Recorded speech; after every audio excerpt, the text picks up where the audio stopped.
Doctor அப்பா ஆச்சரியமா இருக்குது. 4 hours ஆகியும் இன்னும் எலெக்ஷன் நடங்கலையா? மிராக்கிளா இருக்கு. ஆமா, இவங்கெல்லாம் யாரு? அம்மா, சித்தி, என் ஒய்ஃப். அம்மா மட்டும் இருக்கட்டும், மத்தவங்க எல்லாம் வெளியே போக சொல்லு. போங்க போங்க, டாக்டர் டாக்டர் சொல்றாருல. சொல்றாரு, ஒரு 5 நிமிஷம் வெளியே இருங்க.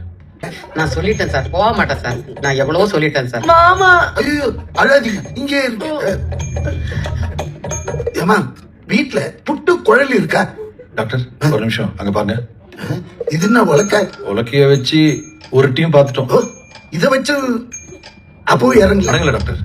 சரி, rare case. ஒண்ணு செய்யுங்கம்மா, கவர்மெண்ட் ஹாஸ்பிட்டல் கொண்டு வந்தீங்கன்னா அங்க சர்ஜனை கூப்பிட்டு ரிமூவ் பண்ணிடலாம். No other go. நான் விட மாட்டேன். என் புருஷோட கீழ்பட விட மாட்டேன். மேடம், அவர் இறந்துட்டாரு. வேண்டாம், ஒண்ணு செய்யலாம், அறுத்து அங்கேயே வச்சிடலாம்.